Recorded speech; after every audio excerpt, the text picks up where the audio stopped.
नमस्कार दोस्तों। आज की क्लास शुरू करने से पहले हम एक क्विट देख लेते हैं। Success start with every challenge, not for the comfort zone. कहने का मतलब है कि जो सफलता है, जो सक्सेस है, वो हमेशा चैलेंज से ही शुरू होती है, न कि किसी कंफर्ट जोन से। आप अगर आराम से किसी सफलता को प्राप्त करना चाहो तो ये पॉसिबल नहीं है। आपको हमेशा चैलेंज को अचीव करना पड़ेगा, आपको चैलेंज को फेस करना पड़ेगा। बिना चैलेंज को फेस किए आप कंफर्ट जोन में बैठे हुए आपको सफलता नहीं मिल सकती। देखिए, हर एक इंसान को सफलता पाने के लिए अपना घर छोड़ना पड़ता है और बहुत सारे चैलेंज एंड डिफ़िकल्टीज उसको सहन करनी पड़ती है। कोई भी घर पर रहकर, ये नहीं कि घर पर रहकर पढ़ाई नहीं हो सकती है, लेकिन आपको चैलेंज तो करना पड़ेगा। तो यही है कि कंफर्ट ज़ोन में रहकर आप अपनी ड्रीम को अचीव नहीं कर पाओगे। इसलिए हमेशा जब तक अपना एम हमसे पूरा नहीं हो पाता, तब तक हमें एकदम डिटर्मिनेट पेशेंस के साथ में हमें पूरा फोकस हमारे एम पर रखना है। शुरू करते हैं आज की क्लास। पार्ट नंबर 2 है आज। तो दोस्तों, आज हमारा पार्ट नंबर 2 है और उस पार्ट नंबर 2 में हम पढ़ रहे हैं एसिड, बेस और साल्ट। देखिए, अम्ल की जब बात करते हैं एसिड की, तो ये स्वाद में खट्टे होते हैं, ये नीले लिटमस को लाल कर देते हैं। तो आप याद रखना, एक नाम याद रखना, अनीला। अनिल क्या करेगा? नीले को लाल करेगा, यानी कि अम्ल नीले को लाल करता है। सार यानी कि बेस को आपको याद नहीं रखना, वो इसका अपोजिट होगा, वो लाल को नीला करता है। तो ये आपको याद रख लेना है। बाकी ये खट्टे होते हैं, लाल लिटमस को नीले को लाल करते हैं। और अम्ल जो होता है, जैसे हाइड्रोक्लोरिक अम्ल ले लिया तो ये जलीय विलयन में कैसा आयन देगा? H+ आयन देता है। यानी कि H2SO4 ले लो, ये भी एक अम्ल है और ये भी जलीय विलयन में कैसा आयन देगा? आप बोलेंगे हाइड्रो+ आयन देगा। तो जलीय विलयन में अम्ल H+ आयन देते हैं। और एसिड जो शब्द है वो लैटिन भाषा से लिया गया है, जिसका अर्थ होता है खट्टा। अगर बात करें अम्लों के प्रकार की, तो एक होता है प्रबल अम्ल, जिसका उदाहरण HCl, H2SO4, HNO3। HCl को बोलते हैं हाइड्रोक्लोरिक अम्ल, सल्फ्यूरिक अम्ल और HNO3। दुर्बल अम्ल की बात करें तो इसमें आपका फॉर्मिक एसिड आ जाता है, लैक्टिक एसिड आ जाता है, ऑक्जेलिक एसिड आ जाता है। आप कमेंट में बताइए कि लैक्टिक अम्ल किस में पाया जाता है? ऑक्जेलिक अम्ल हमारे टमाटर में पाया जाता है। टमाटर में पाया जाता है। सांद्र अम्ल की बात करें तो जिस अम्ल, देखिए कोई विलयन होगा उसमें अम्ल की ज़्यादा मात्रा है तो इसका मतलब है सांद्र अम्ल है, और जल की मात्रा इसमें कम होती है। तनु अम्ल में ऐसा नहीं होता। तनु अम्ल में किसी विलयन के अंदर अगर अम्ल की मात्रा, एसिड की मात्रा अगर कम होती है और जल की मात्रा, वाटर की मात्रा ज़्यादा होती है, तो उसमें तनु अम्ल कहते हैं। तो सांद्र का मतलब है एसिड की मात्रा ज़्यादा और तनु का मतलब है वाटर की मात्रा ज़्यादा। नेक्स्ट स्लाइड पर चलते हैं। अब बात करें हम बेस की।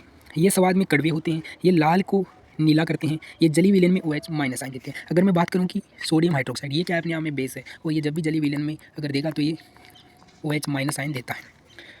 अगर बात करें, सार्क दो प्रकार के होते हैं, प्रबल सार्क, दुर्बल सार्क। प्रबल सार्क में सोडियम हाइड्रोक्साइड आता है, पोटेशियम हाइड्रोक्साइड आता है और कैल्शियम हाइड्रोक्साइड आता है। दुर्बल सार्क में आता है अमोनियम हाइड्रोक्साइड। अगर देखिए, बेस अपने आप में अलग है और अल्कली अपने आप में अलग है। ये सार्क होता है, ये सार होता है। जल में घुलनशील सारक को सार कहते हैं। अम्ल तो जल में घुलता ही है, लेकिन हर सारक जल में नहीं घुलता। जो सारक जो बेस वाटर में घुलता है उसको एल्कली बोला जाता है, जैसे sodium hydroxide, potassium hydroxide, magnesium hydroxide. Salt की अगर बात करें तो लवण, अम्ल व सार की परस्पर अभिक्रिया से प्राप्त होता है। लवण व अम्ल, लवण किस कब प्राप्त होगा? जब अम्ल और सार की प्रक्रिया होगी। जैसे अम्ल हो गया मान लो HCl प्लस, सार क्या हो गया? जैसे पोटेशियम हाइड्रोक्साइड, सोडियम हाइड्रोक्साइड ले लिया, तो इनकी जब अभिक्रिया हुई तो बन गया NaCl प्लस H2। तो ये NaCl अपने आप में क्या है? साल्ट है। याद करना, अगर किसी भी तत्व के पीछे क्लोराइड लग जाता है तो 100% में नमक होगा। लेकिन ये ज़रूरी नहीं कि बिना क्लोराइड नहीं लगता, वो नहीं होता, वो भी होता है। आगे एग्जाम्पल देखेंगे। उदाहरण की बात करें तो NaCl, KCl, ये क्या हो गए? आपके सॉल्ट हो गए। सूचक की बात करें, इंडिकेटर। देखिए, इंडिकेटर का मेन काम होता है जो हमें बताते हैं कि ये जो तत्व है या ये जो विलयन है वो सार है या एसिड है। तो जिनसे हमें पता चलता है उनको बोलते हैं इंडिकेटर्स, जो हमें बताते हैं कि ये जो एलिमेंट, जो ये विलयन है वो सारक है या एसिड है। तो जो हमें बताते हैं उनको बोलते हैं इंडिकेटर, सूचक। तो सूचक किसी दिए गए विलयन में अम्ल या सारक की उपस्थिति दर्शाते हैं। इनका रंग या गंध अम्लीय या सारक माध्यम में बदल जाता है। जब अम्लीय, इनका रंग आगे देखेंगे कि कब कैसा रंग बदल जाता है, तो अम्लीय होता है। किस रंग में ये सारक का प्रभाव प्रदर्शित करते हैं, कैसी गंध देते हैं तो ये सारक को प्रदर्शित करते हैं, कैसी गंध देते हैं तो ये एसिड को प्रदर्शित करते हैं। अगर बात की जाए इंडिकेटर्स की, सूचकों की, तो ये देखिए वैसे 2 टाइप के ही होते हैं, लेकिन NCERT में 3 टाइप दिया रखा है। तो इन 3 टाइप्स को हम डीपली पढ़ेंगे। पहले होते हैं प्राकृतिक सूचक, दूसरे होते हैं कृत्रिम सूचक और तीसरे होते हैं गंधीय सूचक, जो हमें गंध से बताते हैं कि अम्ल है या सारक। प्राकृतिक सूचक जो प्रकृति से प्राप्त होते हैं, कृत्रिम सूचक जो हमने बनाए हैं। तो प्राकृतिक सूचक जो पौधों से पाए जाते हैं, जैसे लिटमस, लाल पत्ता गोभी, हाइड्रेंजिया पौधे के फल। कृत्रिम सूचक की अगर बात करें तो ये रासायनिक पदार्थ होते हैं, जैसे मेथिल ऑरेंज, फिनोल्फ्थीन। अगर गंधीय सूचक की बात करें तो इन पदार्थों की गंध अम्लीय या सारी माध्यम में बदल जाती है। जैसे प्याज के अंदर एक अलग ही गंधी आती है और लौंग के अंदर भी, लौंग का जो तेल होता है उसमें भी एक अलग सी स्मेल आती है। तो ये गंधीय सूचक है। अब देखिए, कौन सा रंग अम्ल की विशेषता बताएगा, कौन सा रंग सारक की विशेषता बताएगा। तो प्राकृतिक सूचकों की जब हम बात करते हैं तो पहला आता है लिटमस। लिटमस अगर किसी विलयन में घोलने पर लाल कलर हो जाता है उस विलयन का, तो हम समझते हैं कि वह अम्ल है। और अगर नीला रंग हो जाता है किसी विलयन में घोलने पर, तो फिर ये सारक है। लाल पत्ता गोभी लाल रंग देती है, इसका मतलब अम्ल है विलयन, और सारी विलयन के अंदर वह हरा कलर देगी। ऐसे ही हल्दी अम्लीय विलयन को में कोई बदलाव नहीं करती है, जबकि सारी विलयन में अपना लाल रंग प्रदर्शित करती है। बाकी मेथिल ऑरेंज अम्लीय माध्यम में लाल रंग देता है और सारी विलयन में पीला रंग देता है। प्याज का जो रस है वो तीक्ष्ण गंध देगा अम्लीय माध्यम में, और सारी जो विलयन है उसमें कोई गंध नहीं देगा। आप इनको एक दो बारी दिमाग से निकालना, एक दो बारी इनको पढ़ना, दिमाग में अपने आप बैठ जाएगा। अब बात करते हैं अम्ल व क्षारकों के रासायनिक गुणों की। तो अम्ल व एसिड एवं बेस की हम जब केमिकल गुणों की बात करते हैं तो हम इनकी अभिक्रिया करवाते हैं धातु के साथ में। अम्लों की भी अभिक्रिया धातु के साथ में और क्षारकों की अभिक्रिया भी हम धातु के साथ में करवाते हैं। तो जब हम अम्लों की अभिक्रिया धातु के साथ में करवाते हैं तब लवण और हाइड्रोजन बनता है, और यही लवण और हाइड्रोजन हम क्षारकों के साथ में भी बनता है। यानी कि जब धातु की क्रिया क्षार और अम्ल से करवाएंगे तो लवण और हाइड्रोजन बनेगा। जैसे एग्जाम्पल, जैसे HCl हाइड्रोक्लोरिक अम्ल लिया और फिर हमने जिंक लिया। जिंक एक धातु है तो ये बन गया जिंक क्लोराइड, जो कि एक लवण में पहले ही बता चुका हूँ। अगर क्लोराइड किसी तत्व के आखिर में लग जाता है तो 100% वहीं लवण होगा, लेकिन बिना क्लोराइड के भी कुछ तत्व हैं अपने आप में लवण होते हैं, तो हाइड्रोजन गैस बाहर निकल गई। ऐसे ही सोडियम हाइड्रोक्साइड का जिंक के साथ में किया तो यहाँ पे सोडियम जिंकेट बना, जो भी अपने आप में एक लवण है, और हाइड्रोजन गैस बाहर निकल गई। बेसिकली कहने का मतलब ये है कि अम्ल एसिड एंड बेस का जब भी क्रिया किसी मेटल से होता है तो लवण और साल्ट एंड हाइड्रोजन का निर्माण होता है। देखो दोस्तों, एक आता है पोप टेस्ट। पोप टेस्ट हम क्यों करते हैं? पोप टेस्ट हम बेसिकली क्यों करते हैं? हमें देखना होता है हाइड्रोजन की उपस्थिति। जब भी हाइड्रोजन की उपस्थिति हम पोप टेस्ट के माध्यम से कर सकते हैं। कैसे करते हैं? हम एक प्रकनली लेते हैं और उस प्रकनली के अंदर, उस प्रकनली में हम एक जलती हुई मोमबत्ती लाते हैं। अगर वह जलती हुई मोमबत्ती अगर चटपट की ध्वनि करती है तो हमें पता चल जाता है कि यहाँ पे हाइड्रोजन गैस है। क्या प्रकनली लाने की जरूरत नहीं है? नहीं, प्रकनली लाने की जरूरत नहीं है। ये हम एक प्रैक्टिकल करते हैं तब हमें प्रकनली की जरूरत पड़ती है। लेकिन अगर कहीं जगह वास्तव में हाइड्रोजन विद्यमान है तो अगर हम वहाँ पर मोमबत्ती, जलती हुई मोमबत्ती लेकर जाएंगे तो भी चटपट की ध्वनि आएगी। तो बेसिकली हम हाइड्रोजन की प्रेजेंस के लिए हम पोप टेस्ट करते हैं। तो हाइड्रोजन गैस से निहित प्रकनली के पास जब जलती हुई एक मोमबत्ती लाई जाती है तो पोप की ध्वनि उत्पन्न होती है। इस टेस्ट को हाइड्रोजन की उपस्थिति दर्शाने के लिए करते हैं। अब देखो, इतनी देर हमने एसिड की और बेस की हमने अभिक्रिया करवाई थी मेटल के साथ में, लेकिन अब हम मेटल के साथ में नहीं करवा रहे हैं, जबकि हम अब करवा रहे हैं मेटल के कार्बोनेटों के साथ में और बाइकार्बोनेटों के साथ में। जब भी मेटल के कार्बोनेटों और बाइकार्बोनेटों के साथ में बेस की जब अभिक्रिया करवाई जाती है तो कोई भी रिएक्शन नहीं मिलती। कहाँ मिलती है रिएक्शन? जब हम इन्हीं मेटल के कार्बोनेटों और बाइकार्बोनेटों की एसिड से रिएक्शन करवाते हैं तभी हमें कुछ प्राप्त होता है। क्षार के साथ में हमें कभी कुछ प्राप्त नहीं होता। जैसे हमने हाइड्रोक्लोरिक अम्ल लिया और धातु कार्बोनेट लिया, सोडियम बाइकार्बोनेट, तो यहाँ से हमारा जो निकल कर आया लवण और कार्बन डाइऑक्साइड और जल निकल कर आता है। जब भी हम एसिड की धातु कार्बोनेटों के साथ में अभिक्रिया करवाते हैं तो लवण तो पहले भी बन रहा था, लेकिन वहाँ पे हाइड्रोजन गैस बन रही थी, यहाँ पे जल और कार्बन डाइऑक्साइड गैस बनता है। और ऐसे ही धातु बाइकार्बोनेटों से करने पर भी लवण और कार्बन डाइऑक्साइड और जल ही बनते हैं, लेकिन ये धातु के कार्बोनेट और बाइकार्बोनेट बेसिकली बेस से अभिक्रिया नहीं करते हैं। बाकी चूने के पानी का टेस्ट भी एक बड़ा है। उत्पादित कार्बन डाइऑक्साइड को चूने के पानी से प्रवाहित करने पर पानी दूधिया हो जाता है। जो कार्बन डाइऑक्साइड आपको मिली उसको अगर चूने के पानी में अगर डाला जाएगा तो पानी कैसा हो जाएगा? दूधिया हो जाएगा। क्वेश्चन पूछ लिया जाता है कि कौन सी गैस को चूने के पानी में डालने पर रंग दूधिया हो जाता है, पानी दूधिया कलर का हो जाता है। दूधिया का मतलब है यहाँ पे सफ़ेद कलर का हो जाता है। तो यहाँ पे कैल्शियम हाइड्रोक्साइड पर अगर हमने कार्बन डाइऑक्साइड की बौछार की तो हमें कैल्शियम कार्बोनेट बना और जल भी निकला। इसका मतलब सफ़ेद अवक्षेप मिला। अधिक मात्रा में अगर हमने CO2 प्रोवाइड किया तो फिर क्या बनेगा? फिर कैल्शियम हाइड्रोजन कार्बोनेट बनेगा जो कि जल में घुलनशील होगा। अम्ल एसिड बेस की परस्पर अभिक्रिया करवाएं। देखिए, इतनी देर हम अम्ल और क्षार की अभिक्रिया किसी धातु या धातु के कार्बोनेटों से करवा रहे थे, लेकिन अगर हम इन दोनों की परस्पर अभिक्रिया करवा देंगे जैसे अम्ल और क्षार की, तो हमें लवण और जल मिलेगा। इसी अभिक्रिया को कहते हैं उदासीनीकरण अभिक्रिया। जब भी अम्ल और क्षार की परस्पर अभिक्रिया होती है उस अभिक्रिया को हम कहते हैं उदासीनीकरण अभिक्रिया। तो जब अम्ल द्वारा क्षारक का प्रेक्षित प्रभाव तथा क्षारक द्वारा अम्ल का प्रभाव समाप्त हो जाता है और परिणाम स्वरूप लवण और जल प्राप्त होते हैं तो इसे उदासीनीकरण अभिक्रिया कहते हैं। फॉर एग्जाम्पल, सोडियम हाइड्रोक्साइड का हाइड्रोक्लोरिक अम्ल के साथ में अभिक्रिया करने पर लवण बन गया और H2O बन गया।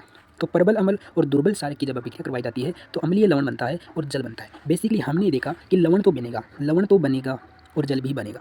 तो अब अम्लीय बनेगा, क्षारीय बनेगा, उदासीनीकरण बनेगा या उदासीन बनेगा। ये बेसिकली यहाँ पर कौन सा ज़्यादा प्रबल है उसके हिसाब से बनता है। जैसे यहाँ पर प्रबल अम्ल है इसलिए अम्लीय लवण बनेगा और यहाँ पर प्रबल क्षारक है इसलिए क्षारीय लवण बनेगा। प्रबल अम्ल और प्रबल क्षारक की अभिक्रिया कराने पर हमेशा उदासीन लवण बनता है और एक समान जब भी अम्ल और क्षारक की अभिक्रिया करवाते हैं तब उदासीन बनेगा, और अगर असमान करवाते हैं तो उनमें से प्रबल टाइप का लवण साल्ट बनेगा। अम्लों के साथ में धात्विक ऑक्साइडों की अभिक्रिया करवाने पर, देखिए इतनी देर हमने धातु कार्बोनेटों और बाइकार्बोनेटों की अभिक्रिया करवाई थी अम्लों के साथ में, लेकिन अब हम करवा रहे हैं धातु के ऑक्साइडों के साथ में। जैसे कॉपर ऑक्साइड अपने आप में एक धातु का ऑक्साइड है और हाइड्रोक्लोरिक अम्ल के साथ में अभिक्रिया करवाने पर कॉपर क्लोराइड बनता है और जल बनता है, यानी कि कॉपर क्लोराइड अपने आप में लवण है और ये जल बनता है। तो जब भी धात्विक ऑक्साइड की अभिक्रिया अम्ल से करवाएंगे तो लवण और जल बनेगा। धातु ऑक्साइड की प्रवृत्ति कैसी होती है? तो ये सारी प्रवृत्ति के होते हैं क्योंकि ये अम्ल के साथ क्रिया करके लवण और जल बनाते हैं। तो कॉपर ऑक्साइड और मैग्नीशियम ऑक्साइड अपने आप में सारी प्रवृत्ति के हैं। जलीय विलयन और अम्ल और क्षारक। देखिए जल की उपस्थिति में अम्ल हाइड्रोजन H+ आयन देते हैं और H+ ion H3O+ ion hydronium ion के रूप में पाए जाते हैं, जैसे H+, H2O, H3+ आयन में पाया गया। जल की उपस्थिति में क्षारक OH- आयन देते हैं, जैसे NaOH की जल की उपस्थिति में करवाएंगे तो Na+ आयन दिया और OH- आयन दिया। ऐसे ही OH- नीचे दे रहा है जब मैग्नीशियम हाइड्रोक्साइड की बजाय जलीय माध्यम में करवाने पर। तो सभी क्षारक जल में घुलनशील नहीं होते। मैंने कहा कि सभी अम्ल जल में घुलनशील होते हैं, लेकिन सभी बेस घुलनशील नहीं होते। जो घुल जाते हैं उन्हें हम एल्कली बोलते हैं। सभी क्षारक होते हैं परंतु सभी क्षारक क्षार नहीं होते। सभी बेस एल्कली होते हैं लेकिन सभी एल्कली बेस नहीं होते। जल के साथ अम्ल या क्षारक को मिलाते समय सावधानी बरतनी चाहिए। देखिए जब भी हम जल के अंदर, वाटर के अंदर अगर अम्ल को मिला रहे हैं, जब भी जल के साथ अम्ल या क्षारक को मिलाते हैं तो हमें सावधानी बरतनी चाहिए। हमेशा अम्ल या क्षारक को ही जल में मिलाना चाहिए। जैसे वाटर के अंदर मैंने अम्ल मिलाया तो ये बात सही है। अब क्या होगा, जो आप जब इसको गेरोगे तब इसमें जो वाटर है वो ऊपर कम उछलेगा, लेकिन अगर ज़्यादा अम्ल रहा और पानी कम रहा तो फिर ये अम्ल दूर दूर तक फैलेगा और हो सकता है आप इसके पास में खड़े रहे तो आपके हाथ भी जल सकते हैं, मुँह भी जल सकता है, तो भयंकर आपको किसी दुर्घटना का शिकार बनना पड़ सकता है। इसलिए हमेशा जल में ही अम्ल मिलाना चाहिए और जल में ही क्षारक मिलाना चाहिए, ना कि अम्ल और क्षारक में जल मिलाना चाहिए। ज़्यादा मात्रा हमेशा जल की होनी चाहिए, ना कि अम्ल की। आप इसके बारे में एक शॉर्ट वीडियो यूट्यूब पर देख सकते हैं। हर चैनल, कई चैनलों पर भी मैंने देखा है। ऐसे आप इसको लाइव प्रैक्टिकल भी आप देख सकते हैं, जो आपको किसी सोर्स में दिखा दिया जाएगा। तो बेसिकली मैंने यहाँ पर ये चित्र लाया है, इमेज लाया है कि अम्ल में जल मिलाना गलत है, जल में एसिड मिलाओ सही है। सांद्र अम्ल में जल मिलाने पर उत्पन्न हुई ऊष्मा के कारण मिश्रण आस्फलित होकर बाहर आ सकता है तथा आप जल सकते हैं। साथ ही अत्यधिक स्थानीय ताप के कारण कांच का पात्र भी टूट सकता है। अब जल को अम्ल में डालने से क्या होगा, तो देखिए मिश्रण आस्फलित होकर बाहर आ सकता है और स्थानीय ताप के कारण कांच का पात्र टूट सकता है, जो आपकी आँख में या मुँह पर लगेगा तो फिर आपको कई सारी दिक्कतों का सामना करना पड़ सकता है। अब अम्ल की प्रक्रिया हमने धातु के साथ में करवाई और धातु ऑक्साइड के साथ में करवाई और धातु के बाइकार्बोनेटों के साथ में करवाई और कार्बोनेटों के साथ में करवाई। ये मैप इसलिए लाया गया है ताकि जो सारा मैंने पीछे बढ़ाया वो रिकॉल हो सके। तो देखिए जब भी अम्ल की क्रिया धातु के साथ में होगी तो लवण हाइड्रोजन गैस बाहर निकलेगी। ऐसा ही मैंने क्षार के साथ में बताया था कि धातु की करेगी तब ये होगा। और जब भी धात्विक ऑक्साइड के साथ में करेगी तो लवण और जल मिलेगा, और धात्विक ऑक्साइड के साथ में जब क्षार की भी अभिक्रिया होगी धात्विक ऑक्साइड के साथ तो लवण और जल मिलेगा। बाकी क्षार के साथ अभिक्रिया होगी तो लवण और जल मिलेगा। और अम्ल की अभिक्रिया धातु के बाइकार्बोनेटों से होगी, लवण कार्बन डाइऑक्साइड और जल मिलेगा। सेम ही यही कार्बोनेट के साथ में होगा। अगर हम बेस की बात कर लें तो बेस की बात करने में बाइकार्बोनेटों के साथ में कोई रिएक्शन नहीं करेगा, कार्बोनेटों के साथ में कोई रिएक्शन नहीं करेगा। मैं पीछे आपको बता चुका हूँ। अम्लों और क्षारकों में समानताएं क्या होती है, तो देखिए अम्ल H+ आयन उत्पन्न करते हैं और क्षारक OH- उत्पन्न करते हैं। जब कोई अम्ल या क्षारक जल में मिलाया जाता है तो ये तनुकृत हो जाते हैं। जल में मिलाने पर आयन की सांद्रता H3O+ या OH- में प्रति इकाई आयतन की कमी हो जाती है। बेस एंड एसिड की प्रबलता की अगर बात करें, किसी क्षार या अम्ल की प्रबलता उसके द्वारा उत्पन्न H+ आयन तथा OH- आयन की संख्या पर निर्भर करती है। जितना ज़्यादा H+ आयन होगा उसकी प्रबलता उतनी ही ज़्यादा होगी किसी एसिड की, और जितना ज़्यादा OH- आयन जितना ज़्यादा होगा उतनी ही किसी बेस की प्रबलता ज़्यादा होगी। किसी अम्ल या क्षार की प्रबलता हम एक सार्वभौमिक सूचक द्वारा ज्ञात करते हैं। सार्वभौमिक सूचक की बात करें तो अनेक सूचकों का मिश्रण होता है। तो यूनिवर्सल इंडिकेटर की बात करें तो यह सूचक किसी विलयन में हाइड्रोजन आयन की विभिन्न सांद्रताओं को विभिन्न रंगों में प्रदर्शित करते हैं। ये एग्जाम में आपके क्वेश्चन बन सकता है कि जो सार्वभौमिक सूचक है, यूनिवर्सल इंडिकेटर है, वह क्या है। तो यह सूचक किसी विलयन में हाइड्रोजन आयन की विभिन्न सांद्रताओं को विभिन्न रंगों में प्रदर्शित करते हैं। अब जो मोस्ट टॉपिक है हमारा चैप्टर का वो है पीएच स्केल। देखिए पीएच स्केल का हम उपयोग क्यों करते हैं। पीएच स्केल की उपस्थिति में हमें कोई विलयन उदासीन है या वो अम्लीय है या वो सारी है तो हमें इससे भी पता चल जाता है। जिस प्रकार हमने हाइड्रोजन की उपस्थिति का पॉप टेस्ट किया था, इसी तरीके से यह भी एक टेस्ट ही है, लेकिन ये किसी पीएच स्केल पर किया जाता है, जिस पर 0 से लेकर 14 तक नंबर अंकित होते हैं। जब 0 से 14 तक नंबर होंगे तो जो 7 नंबर होता है उस पर विलयन न तो अम्लीय होता है न सारी होता है, और 0 से पहले एसिड होता है, और 0 के बाद 7 से पहले 7 के बाद में हमेशा बेस होता है। तो बात करते हैं पीएच स्केल की। तो किसी विलयन में H+ आयन की सांद्रता ज्ञात करने के लिए एक स्केल विकसित किया जाता है जिसे पीएच स्केल कहते हैं। पीएच में पी है पुषांश, जो एक जर्मन शब्द है जिसका अर्थ होता है शक्ति। अगर पीएच बराबर 7 है तो उदासीन विलयन होगा, पीएच अगर <7 है तो अम्लीय विलयन होगा, और पीएच अगर >7 है तो सारी विलयन होगा। मैंने आपको बताया कि पीएच स्केल इस तरीके से होता है, और यहाँ पे मान लो 7 है, यहाँ पे 14 है और यहाँ पे 0 है, तो ये यहाँ 0 से लेकर 7 तक एसिड माध्यम रहता है, 7 पर ये उदासीन होता है, और 7 से 14 तक ये होता है बेस फॉर्म में। तो जब भी ये स्केल बताएगा कि इतने नंबर, तो हम समझ जाएंगे वह विलयन अब क्या है। यहाँ से आप और याद कर सकते हैं। यह स्केल 0 से 14 तक pH ज्ञात करने के लिए उपयोग किया जाता है। अगर दुर्बल अम्ल की बात करें तो दुर्बल अम्ल का एक उदाहरण है CH3COOH और H2CO3। प्रबल अम्ल की बात करें तो इसमें HCl आता है, हाइड्रोक्लोरिक अम्ल, सल्फ्यूरिक अम्ल और नाइट्रिक अम्ल। अगर हम दुर्बल क्षारक की बात करें तो दुर्बल क्षारक में आता है अमोनियम हाइड्रोक्साइड, जो मैं पहले ही आपको बता चुका हूँ, और प्रबल क्षारक में आता है जैसे sodium hydroxide, potassium hydroxide, calcium hydroxide. बढ़ती हुई अम्लीय प्रकृति, ये इधर जब आएंगे तो ये जितना ज़्यादा बढ़ेगा। बेसिकली अगर हम इधर आ रहे हैं तो इधर आने पर अम्लीयता बढ़ती है। पीएच स्केल में अगर हम बाएं आ रहे हैं तो अम्लीयता बढ़ती है, और अगर दाएं जा रहे हैं तो क्षारीयता बढ़ती है। और यहाँ पे एसिडिटी इंक्रीज होती है। जब हम पीएच स्केल में लेफ्ट साइड आते हैं तब एसिडिटी बढ़ती है, और जब हम राइट साइड जाते हैं तब बेसिडिटी बढ़ती है। तो क्यों बढ़ती है? क्योंकि जब लेफ्ट साइड में आएंगे तो H+ आयन की सांद्रता में वृद्धि होगी, और जब हम राइट साइड जाएंगे तो H+ आयन की सांद्रता में कमी होगी। H+ आयन की जितनी ज़्यादा सांद्रता होगी विलयन उतना ही ज़्यादा एसिडिटी होगा, और जितनी ज़्यादा OH की सांद्रता होगी उतना ही ज़्यादा क्षारीय होगा। अब दैनिक जीवन में क्या है इस पीएच स्केल के पोषण के महत्व, इंपॉर्टेंस? तो देखिए, पौधे और पशु में पीएच के प्रति संवेदनशील होते हैं। हमारा शरीर का जो पीएच जो परास होता है वो 7 पॉइंट से 7.8 होता है। इसका मतलब आप समझ रहे हैं कि 7 पर विलयन उदासीन हो रहा था और 7 के बाद में बेस हो रहा था क्षारीय माध्यम, तो हमारा शरीर बिल्कुल अम्लीय नहीं होता, क्षारीय होता है। ये 7 से 7.8 तक इसकी रेंज होती है। वर्षा के जल की पीएच का मान 5.6 से कम हो जाती है तो वह अम्लीय वर्षा कहलाती है। तो अगर वर्षा का मान अगर 5.6 पीएच मान से कम हो जाए तो वह क्या कहलाती है? अम्लीय वर्षा कहलाती है। अम्लीय वर्षा में सिलिका, सल्फर, बहुत सारे नाइट्रोजन ये मिलते हैं तो अम्लीय वर्षा होती है। बाकी पीएच, मिट्टी का पीएच कितना होता है? देखिए, अच्छी उपज के लिए पौधों को एक विशिष्ट पीएच परास की आवश्यकता होती है। यदि किसी स्थान की मिट्टी का पीएच कम या अधिक हो तो किसान उसमें आवश्यकता अनुसार अम्लीय या क्षारीय पदार्थ मिलाते हैं। तो यहाँ पे मिट्टी का रोल, मिट्टी का जो पीएच का रोल है वो मिट्टी में भी है, क्योंकि अगर मिट्टी ज़्यादा अम्लीय हो गई तो फिर फसल अच्छी नहीं होगी, और ज़्यादा क्षारीय हो गई तो भी अच्छी नहीं होगी। तो किसान यहाँ पे बराबर लेवल में लेकर, पीएच का मान बराबर लेवल में लेकर चलता है।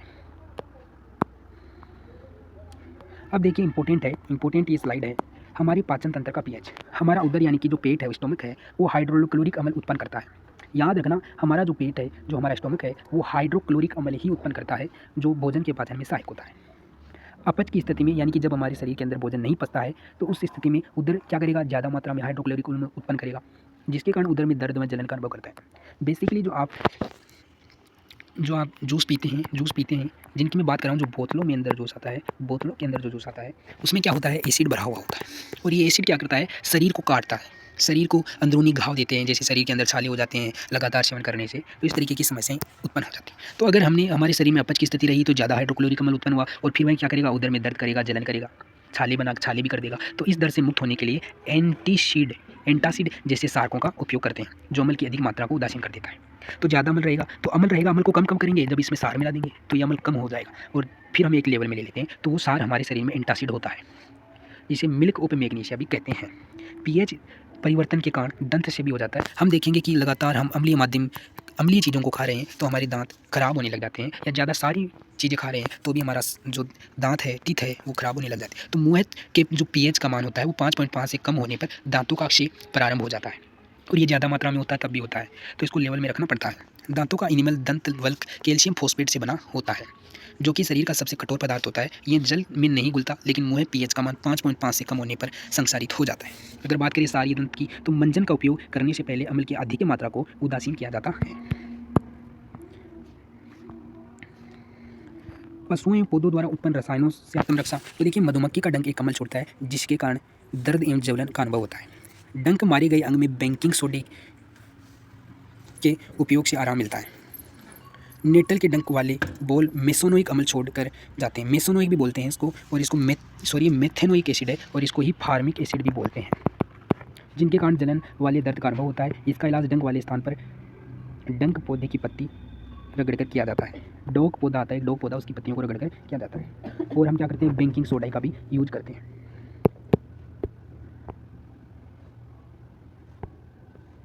देखिए, प्रबल अम्ल और प्रबल क्षारक अभिक्रिया करके मैंने बताया कि जब समान होते हैं तब उदासीन लवण बनाते हैं, उसमें पीएच 7 होता है। और प्रबल अम्ल, दुर्बल क्षारक, प्रबल कौन सा है? प्रबल है तो अम्लीय लवण बनाएगा, जो कि पीएच का मान 7 से कम होगा। और प्रबल क्षारक क्षारीय लवण बनाएगा तब क्या होगा? 7 से ज़्यादा होगा। अब देखिए कुछ साधारण नमक से रसायन। जैसे साधारण नमक से हमने बनाया सोडियम हाइड्रोक्साइड, विरंजक चूर्ण, बेकिंग सोडा, धोने का सोडा, प्लास्टर ऑफ पेरिस। जैसे अगर बात करें सोडियम हाइड्रोक्साइड की, तो अगर सोडियम क्लोराइड के जलीय विलयन से विद्युत प्रवाहित करने पर यह वियोजित होकर सोडियम हाइड्रोक्साइड उत्पन्न करता है। इस प्रक्रिया को क्लोर सार अभिक्रिया कहते हैं। ये पूछा जाएगा कि निम्न में से क्लोर सार अभिक्रिया कौन सी है, तो आप बता देना कि जब भी हम सोडियम क्लोराइड के जलीय विलयन में विद्युत धारा प्रवाहित करते हैं तो वियोजित हो जाता है सोडियम हाइड्रोक्साइड में, और यही क्लोर सार अभिक्रिया होती है। तो देखिए सोडियम क्लोराइड का जल प्रवाहित किया तो ये सोडियम हाइड्रोक्साइड हो गया, क्लोरीन गैस हो गई, हाइड्रोजन गैस बाहर निकल गई, ये क्लोर सार अभिक्रिया है। क्लोर सार में क्लोरीन गैस और हाइड्रोजन गैस दोनों निकलती है। Very very important.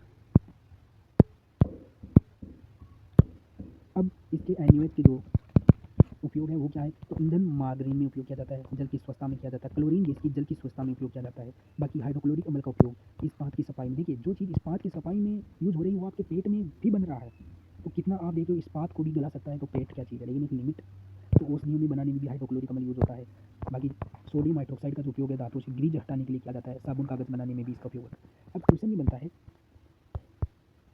कि सोडियम का उपयोग साबुन बनाने में किया जाता है, लेकिन ये साबुन थोड़ी जैसे हाथ धोने वाले साबुन होते हैं, हाथ धोने वाले।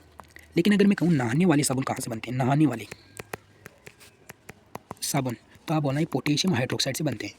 जो नहाने वाले साबुनों में और हाथ धोने वाले साबुनों में थोड़ा सा अंतर है, बर्तन धोने वाले साबुनों में थोड़ा सा अंतर है। नहाने वाला साबुन हमेशा कोमल होता है और कोमल पोटेशियम हाइड्रोक्साइड से बनता है। क्लोरीन क्लोरीन और सोडियम हाइड्रोक्साइड विरंजक चूर्ण घरेलू विरंजन व स्पंदन विरंजन के लिए किया जाता है। अगर हम बात करें विरंजक चूर्ण की, तो विरंजक चूर्ण की अगर बात करें तो शुष्क बुझे हुए चूने कैल्शियम हाइड्रोक्साइड पर क्लोरीन की क्रिया से विरंजक चूर्ण प्राप्त होता है। तो कैल्शियम हाइड्रोक्साइड था क्लोरीन गैस की, तो CaOCl2 जो कि विरंजक चूर्ण का उदाहरण है, और ये जल बन गया। तो इसका उपयोग विरंजक चूर्ण का उपयोग हम किस में करते हैं, तो वस्त्र उद्योग में सूती व लिनेन के विरंजन के लिए किया जाता है।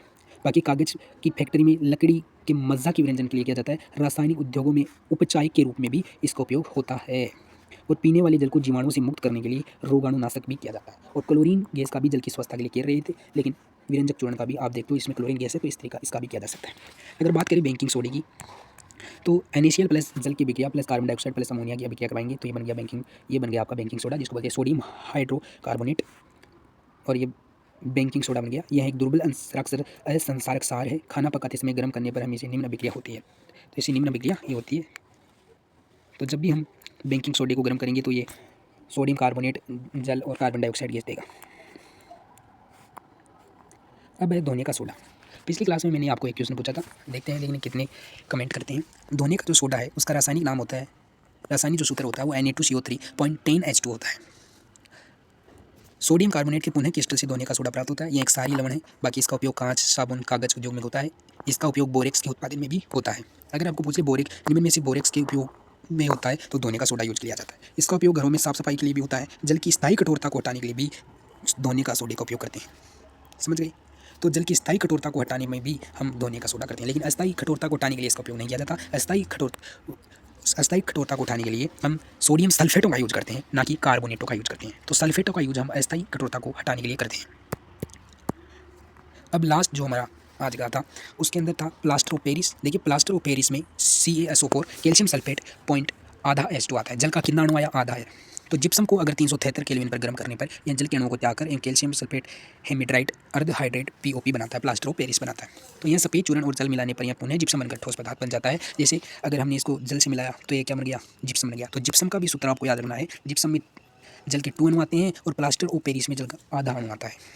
जबकि प्लास्टर ऑफ पेरिस का उपयोग डॉक्टर टूटी हुई हड्डियों में भी करते हैं।